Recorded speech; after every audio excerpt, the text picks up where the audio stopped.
On today's episode of Locked On 76ers, Keith and I discuss what's going on around the NBA in the conference finals and a participant in the NBA finals and what it means for the Philadelphia 76ers. Do you view them differently with the way things are playing out? We'll get into it next right here, Locked On 76ers. You are Locked On 76ers, your daily Philadelphia 76ers podcast. Part of the Locked On Podcast Network. Your team every day.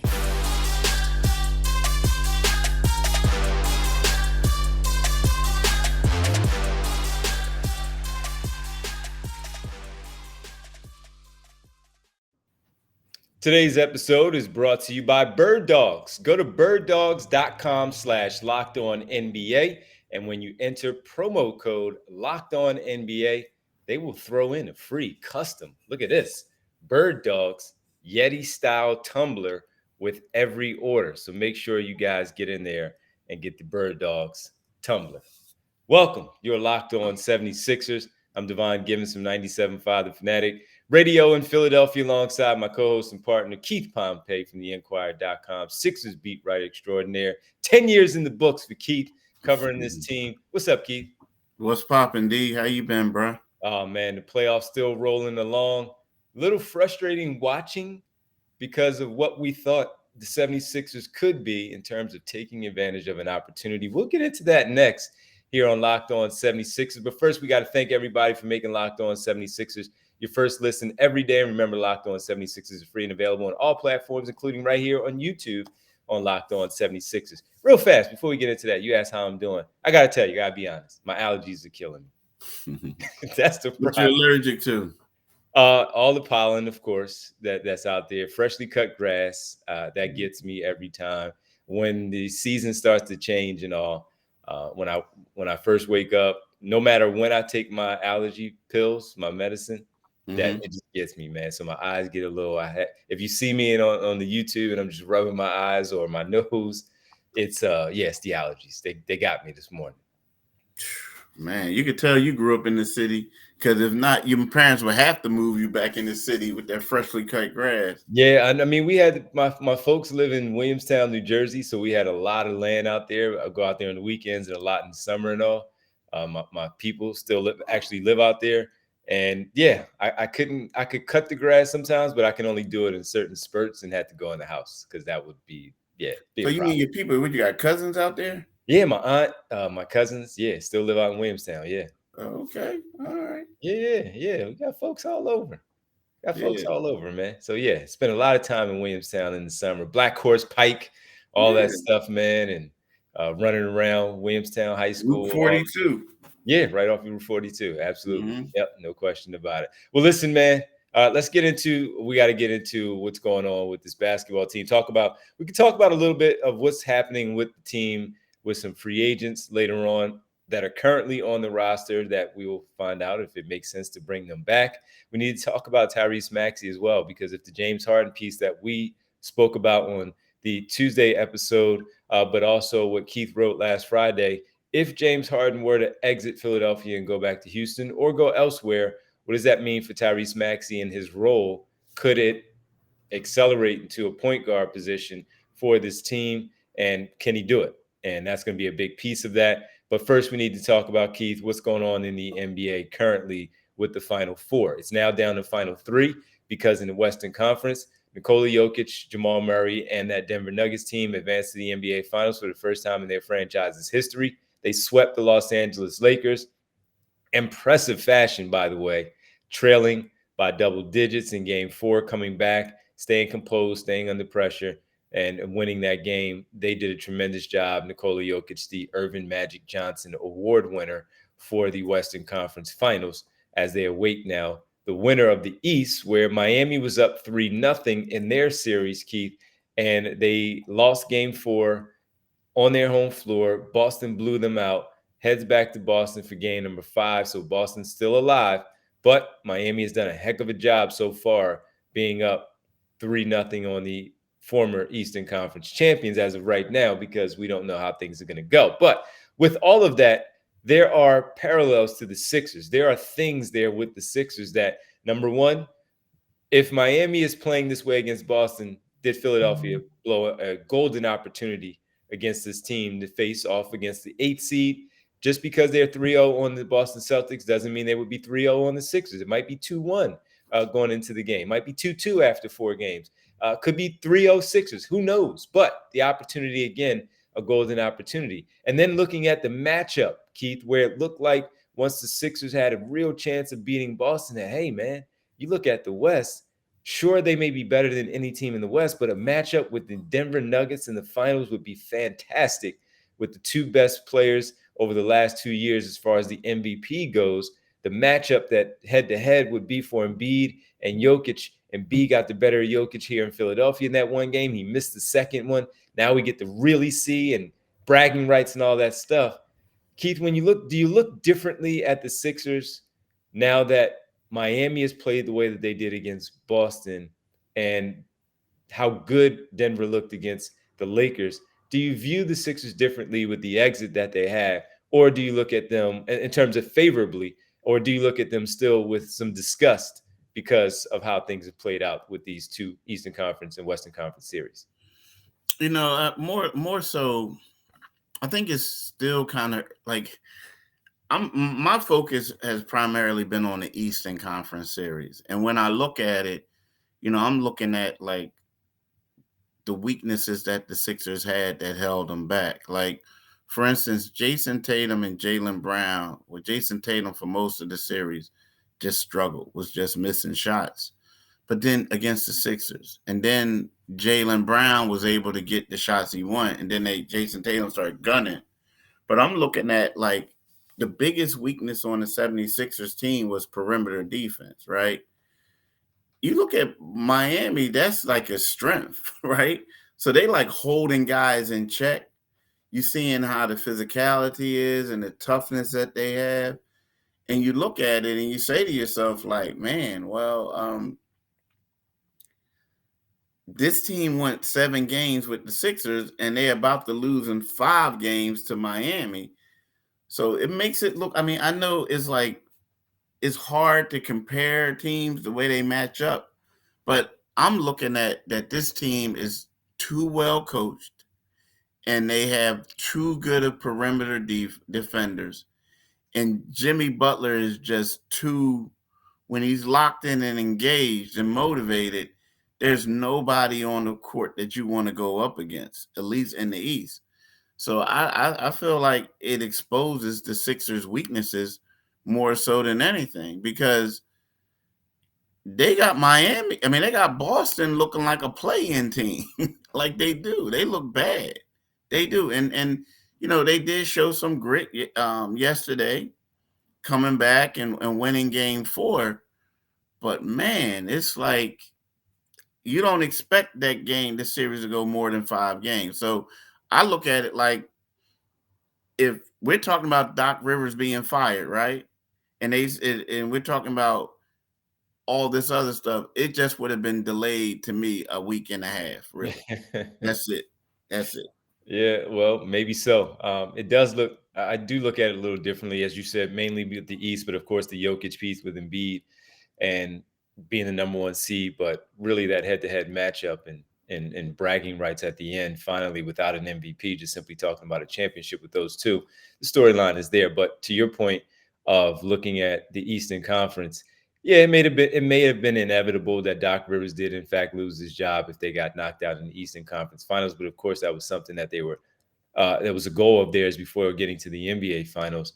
But looking at, for me, it's really, yes, the perimeter defense. You're absolutely right. How suffering it is, how they're not allowing those same type of shots, how they're smothering Tatum and Brown on the perimeter, not letting Malcolm Brogdon or Marcus Smart or Derek White, even though he had a 25-point game, I think it was 25 in game 4 to help Boston win, not letting those guys get off. And that's the thing that you look at and you say, okay, well, as good as the Sixers were all season, top 10 defense, there are still some things that they can improve on. And I wonder how much of that will be a focus on the new coach and what type of defense, stylistically wise, even if Dan Burke comes back, maybe he wants Dan Burke to tweak a couple of things to make sure that their perimeter defense is a little better. We saw them get clipped for it a lot this year in the NBA during the regular season, not so much in the Brooklyn series, but a few spots in that Boston series, and certainly in the final 5 quarters, if you will, or the 2 games where they had 15 made threes on Boston side in game 6 and 7, where the Sixers only made 8 on theirs. And that would really be the difference. Making shots and not making them was why we're talking about it in the way we're talking about. But looking at Jimmy Butler do what he's doing as a former Sixer, now leading the Heat to 3 of the last 4 Eastern Conference Finals appearances, Keith, and a chance to get them to a second championship appearance in 4 seasons.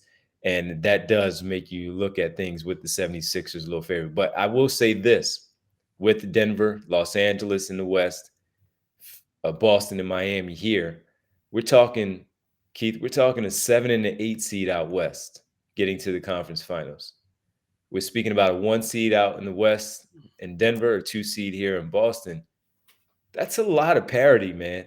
So as much as we look at the Sixers and we have our issues with the things that they did and on their way out, and we look at the window, teams are going to get better next year, for sure.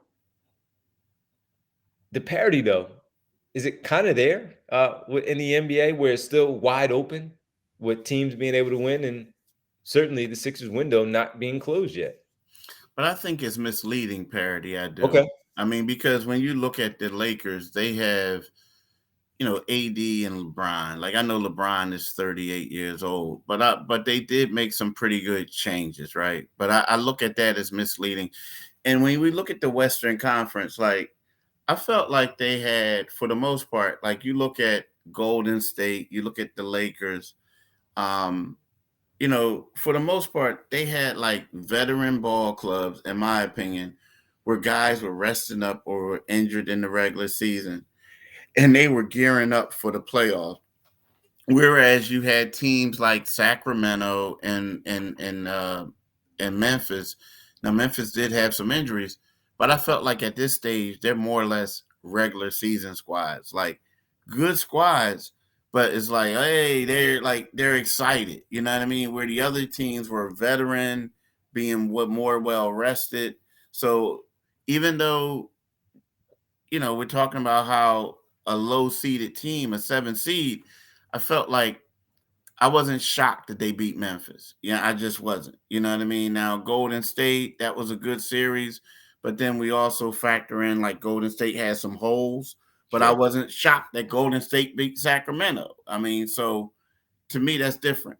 Now, this Miami team, the funny part about it is it's like every game, they had like at least 7 people listed on the injury report. Every game this season, they were just resting dudes. They were doing as much. Now, granted, some of them, they were injuries.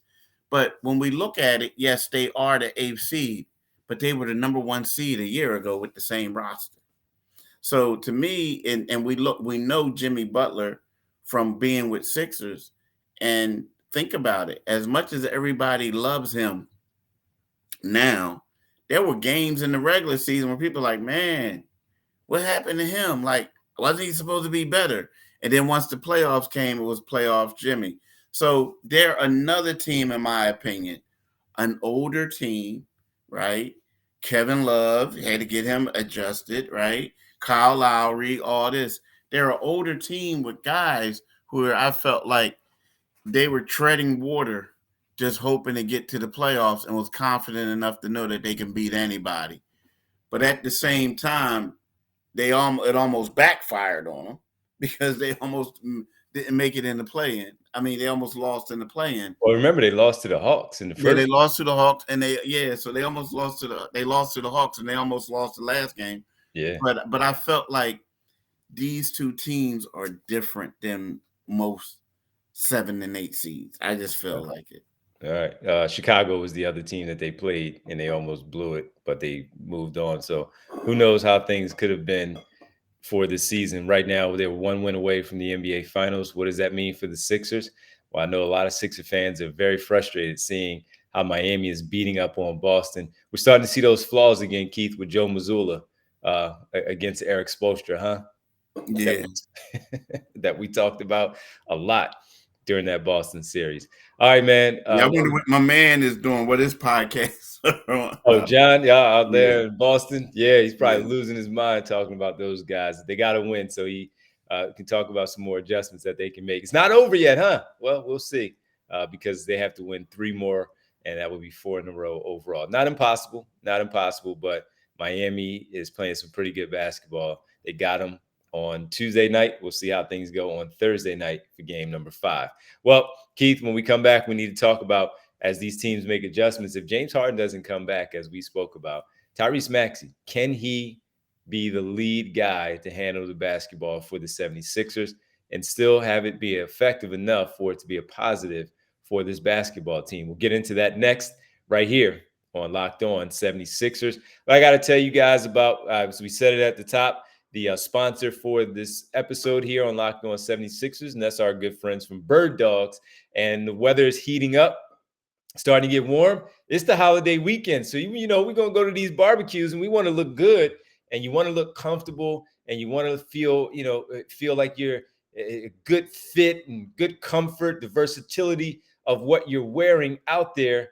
And that is through Bird Dogs. And I have some Bird Dog shorts. With the weather warming up, I feel confident going out there and wearing these shorts out there at these get-togethers and feeling like I look pretty good in my shorts, and having people ask me, where did you get those from?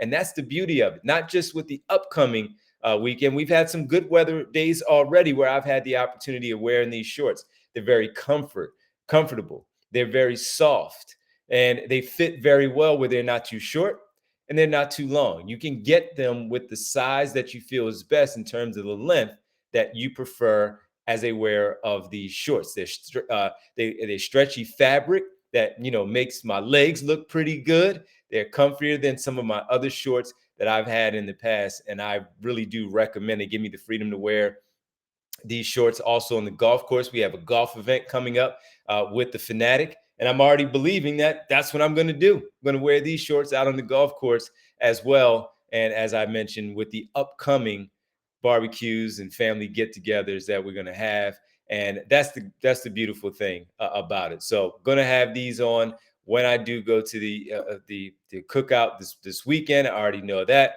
My kids and we're going out. I have multiple pairs, so I might be wearing both this weekend as we go do the things that we will. So go to birddogs.com/LockedOnNBA. And when you enter promo code LockedOnNBA, they'll throw in a free custom. I showed you this a little bit earlier. Let me show it to you again.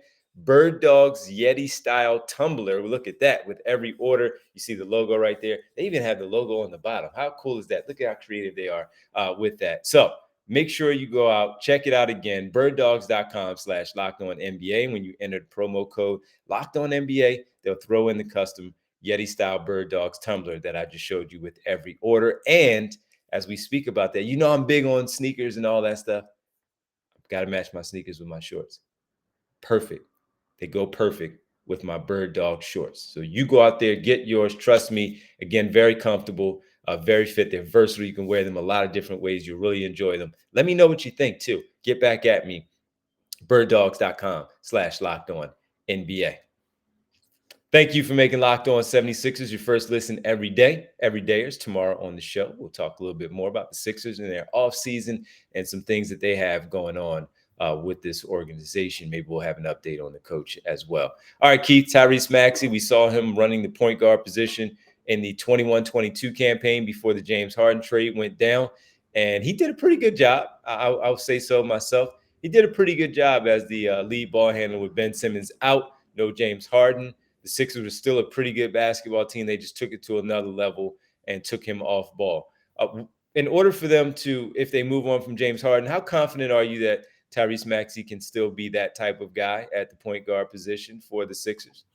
You know what? I think that I like Tyrese Maxey better off the ball, like maybe handling a little bit, but I feel like his game right now and his maturation has shown that he's more impactful.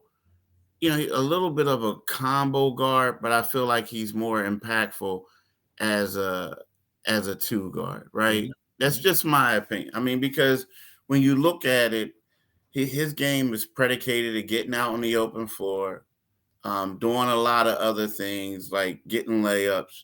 As the point guard of this team, especially a point guard when you playing with Joel Embiid, your number one job has to be to get Joel Embiid the ball. And I feel like that restricts a lot of the things that Maxey is good at. I don't like it for him. And I think back to before James Harden came on board, we remember how it used to be.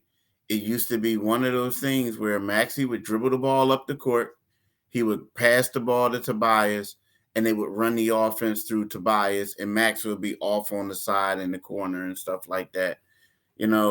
I just, not to say that he can't make that maturation and do it, but he's not a true point guard. And I feel like at his best, his best attribute is getting out there, being free, looking for his own shot, going downhill.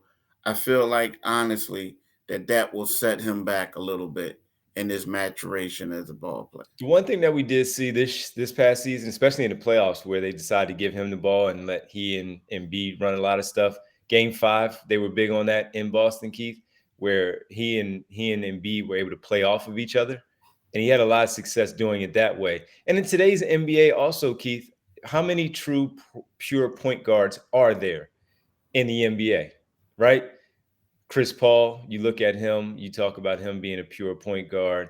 James Harden showed that when he's focused on being the distributor the way that he was, he can lead that way.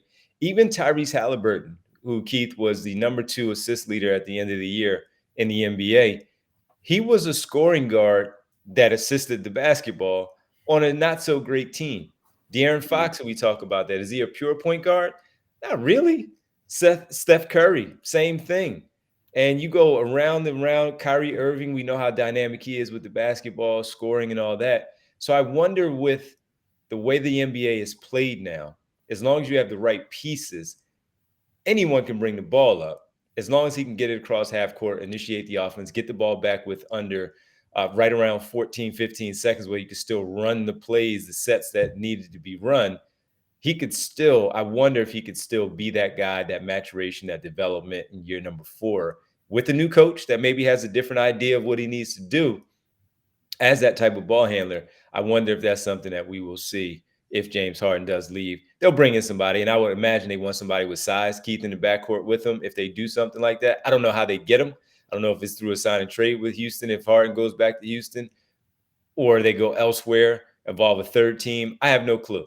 But I wonder if that is the case. Of course, speaking hypothetically, if they do, in fact, want somebody bigger in the backcourt with him, with some size, some defense that could take some of the pressure off of him that way, where he can, in fact, run the offense on the other end in the way that I just talked about.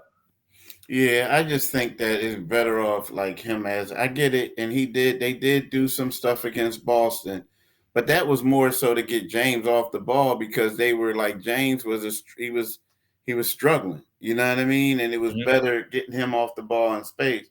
But I get it. But I think if I'm Tyrese Maxey, and yes, you want the ball and you want to have a prominent role, but I feel like he made a major leap this year as the secondary ball handler while out there. And when we look at it, when they had him coming off the bench, a lot of times he had to handle the ball and he struggled a little bit. You know what I mean? Turnovers, this and that. I get it. Great player, good player. But I just feel as if that, I don't know, if I'm him, I want to be in the best situation for me to have a positive impact on the team. And his having a positive impact on the team is kind of sort of like getting out in space. Like, the way that I would refer to it is, and I hate to say this, but let's just say he's a 5-star wide receiver, but your team doesn't have a quarterback. So they like, yo, we know you're going to go to college and play wide out and you're going to be that man, but we don't have a quarterback. So we need you to run the wishbone as the quarterback. You're going to do good, but you're going to go this and that. And I feel like that's what it is for him running the one when he's more of and I know we call it a combo, but he's more of like a scorer, get out, do what you got to do, as opposed to get over there. Because when you play with Joel, let's be real, your number one option isn't to score as a point guard. It's to make sure that he gets his shots. You know what I mean? So I don't know. I get what you're saying, but I like him better as off the ball. I do. Okay. This is going to be interesting to see who the new coach is, what type of offense they run, how creative, again, they do in fact get, and see if Maxey eventually has to take that role over once again if Harden does not come back. Final segment. On the other side, we got to talk about some of the free agents that are on the 76ers roster, including James Harden, along with a few others. Who's back? Who should be back? Who should move on? We'll get into those next right here on the final segment on this Wednesday, Locked On 76ers. Let's talk about FanDuel, right? So what you need to do is you need to make your fast break to FanDuel, right? You make your fast break to FanDuel, especially during the NBA playoffs. This is when everything is like, pretty good, locked up, doing what you got to do. So what you do is you get your first no sweat first bet up to $1,000. That's $1,000 back on bonus bets if your first bet doesn't win, right? So there is no better place at all the playoff action than America's number one sports book. Visit FanDuel.com/lockedon and get your no sweat first bet up to $1,000. That's FanDuel.com/lockedon. FanDuel, official sports betting partner of the NBA. Welcome back. Locked On 76ers. Keith Pompey, Devon Givens with you here on Locked On 76ers. Keith, free agents for the 76ers. We haven't talked much about that because the domination of the head coaching thing with Doc Rivers, the James Harden piece, has really taken over, and the Boston Celtics being down 3-1 in the Eastern Conference Finals has also been a big piece because of the Sixers just playing them and losing in Game 7. We haven't talked much about the players that are going to be free agents. So let's just jump into them really quickly here. And I want to get your thoughts on who you feel like could be back, could not be back. James Harden piece you already talked about. So, I mean, there's a chance he's back. There's also a chance he goes to Houston. We talked about him. We dedicated time to him. But let's move on to a few other important pieces. Let's start off with Georges Niang. Georges Niang, 2-year deal, played out with the Sixers. You know he can shoot the basketball, struggles defensively against certain matchups, and can get played off the floor in that sense where they have to make coaching adjustments up to whether he's going to play or not. Wouldn't be a lot of money, Keith, like 2 years. I think it was like 2 years, $6 million for his first 2 years here combined as far as his numbers went. Would you look to bring Georges Niang back? Sixers always talk about having shooting around Joel Embiid. We know that the guy can shoot. Is Georges Niang a person that you would like to see back with the 76ers? Yeah, I would. I mean, I think George is a great addition. I like his shooting now. The one thing is he can become a liability at times on the defensive end, and especially in the playoffs, right? But when you look at the Sixers, how they are financially and stuff like that, and you look at it and you say to yourself, are there a lot of players that I can get for the money that he was making? And then you also have his bird rights and this and that. So to me, it seems like your best option is to bring him back.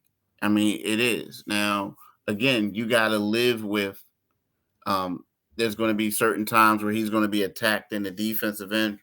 But the thing about George, he tries, man. He goes out there and he tries and he does what he can. But his sharp shooting won several games for him this year. And there's a crazy stat, like their record when he makes X amount of threes in a game. So with that being said, I would definitely bring Georges Niang back. I would too. And if they have more pieces on the bench, maybe he's not thrust into certain situations. He can play in the regular season. The postseason, he can certainly, that shooting is still very valuable. The question is defensively, can he play against certain ones. But he's a vet. He knows how to play and knows how to play in certain situations. I would too champion a return for George Niang. 2 years again, contract, no big deal. Come back, still be a part of this team. Jalen McDaniels, they made the trade after moving on from Matisse Thybulle, sending him to Portland. Keith, Jalen McDaniels comes to Philadelphia via Charlotte. Didn't get a lot of time in the playoffs outside of Brooklyn because by game 3 of the Boston series, Doc Rivers had enough. He had seen enough, and he took him off the floor, and we never saw him again. He's a free agent. I would bring him back because I still think there's something there. Young, long, athletic. Wings are very important. And defensively, as you talked about, closing out and finishing things out on the perimeter with their perimeter defense, there's still value there. New coach also coming in. I wonder how much they would like or not like Jalen McDaniels, but the front office is still here and they made the move. I would bring Jalen McDaniels back. I don't know what his numbers would look like, but I would look to bring him back if the numbers worked out, if there was still the mutual interest. How about you? Yeah, I would bring him back. I mean, the thing is, though, if Doc was still the coach, if I was him, I wouldn't want to come back, right? You know what I mean? Just because, like, here we go. You're not playing me. So, like, why would I want to come back to a place where I'm not valued to play in the playoffs? So that's kind of like, guys, they want to get paid and they also want to play. So yeah, I would definitely bring this guy back. Especially because, he could be a solid, you look at as a solid 3-and-D guy, another addition that you have. I mean, there are certain things where I feel like he needs to work on. But yeah, I would definitely bring this guy back next year.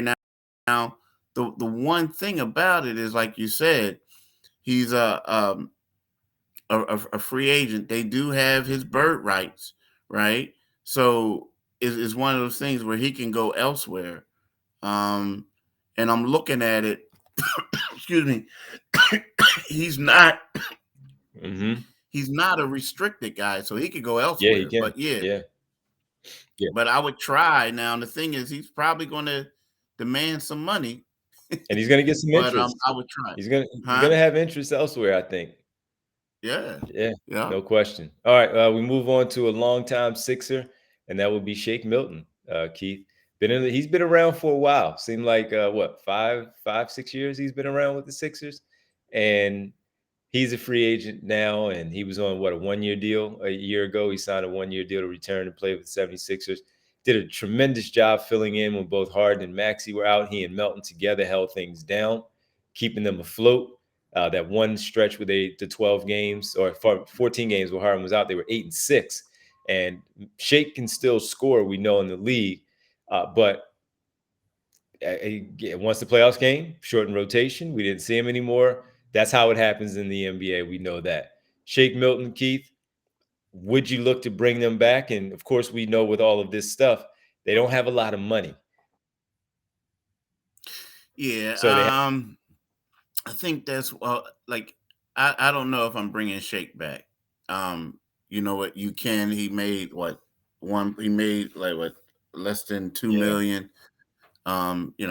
They have his bird rights. But if I'm Shake, if I'm Shake, I want out. Yeah. I want the first things smoking out of Philly. Yeah. Just because, if you're Shake Milton, you proved your worth when everybody was injured this season, and you came in there and he was phenomenal. Like when Maxey was out, Harden was out, Embiid was out, Shake Milton showed what he could do. And then all of a sudden, like, he just comes out of the game and stops playing. He's no longer in the rotation. If I'm Shake Milton, people got tape on me. I'm going elsewhere. And I'm going somewhere where I'm going to play. Seriously. I mean, the team could be rebuilding. They could be doing whatever. I'm going somewhere where I can play. So, because there's no saying that Shake the same thing won't happen to Shake here next year. Even with the new coach. So if regardless, like if I'm him, it's a sour taste in my mouth. I just got to go. I'm out. Hey, fair enough. Fair enough. Long enough in the league, and it hasn't worked out the way he's wanted it to. I get it. I would get it. I would look to bring him back again, maybe on a 1-year deal, see what the other coach likes. But if he can get something more long-term, I understand that. Go get your money, go get your playing opportunity, and put yourself in a better situation for sure. And finally, Keith, Paul Reed, man, restricted free agent, the primary backup to Joel Embiid. We've seen him develop and do some really good things. He still does some things that he has to correct, but he's a young player. Paul Reed, he is your primary backup. No need to let him walk out the door. Nah, he has to stay. I think you got to let Paul Reed stay. He's going to be. I mean, first of all, he has the resume. When I'm talking about G League Rookie of the Year, G League MVP, Paul has only gotten better. Paul Paul helped them win Game 4 against the Brooklyn Nets. A couple other games, Paul came in and did some phenomenal things. Game 1 against Boston. Yeah, Game 1 against Boston. I mean, Doc Rivers had a quick hook on him in the second round, but a lot of times it was like, yo, let the dude play. Like, I felt like, get out there. But again, you get it. You got Joel Embiid. You want him to throw on the floor as much as possible. But Paul is he wasn't the reason behind why they lost. You know what I mean? I felt like he was a great performer. Yeah, he's coming back. He's coming back. I'm bringing him back. Dwayne Dedmon, see you later. We agree on that one. Yeah, I mean, if I'm Dwayne, if Dwayne, the thing about Dwayne thing, I felt like Dwayne could have helped them. Mm-hmm. But it's kind of hard when you don't get opportunities and you've been out there sitting for so long. Mm-hmm. Like, then when you finally get in, like, what do you expect him to do? He's not playing. So I would imagine he would just want to leave anyway. And Yeah. Montrezl Harrell has a player option on his second year on that deal. Daniel House has another year left as well. And that's why we didn't bring those two up. Looks like they'll be back, at least in terms of if they pick up the option in Montrezl Harrell's case for this team. So, all right, that'll do it for us, Keith. We appreciate everybody for checking in. Thank you, man. As always, thanks for making Locked On 76ers your first listen every day. Every day is tomorrow on the show. We'll dive into some more offseason things with the 76ers as we get together with you for Thursday. Keith, you mind letting the good folks know where they could find us? Yeah, I'm in the dark, but you can That's okay. find my man D. You can find my man D from 6 to 10 on 97.5 FM radio. You can also follow him on Twitter at Devon G975, right? So then you can listen to our podcast. You get this podcast wherever you get your podcast at. When you go to our YouTube channel, make sure you click on the Liberty Bell and you become a new subscriber and you get notified when we get new podcasts.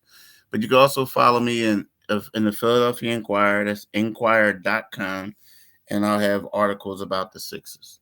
Absolutely. Well, listen, Keith, thanks, man. Appreciate it as always, even if you are in the dark. Actually, on the YouTube, you have it's like a still shot of you. So you're still there. You're not in the dark, like we've seen in the past. And there's that. Keith, have a great rest of your day, man. Appreciate it. And we'll talk to you later.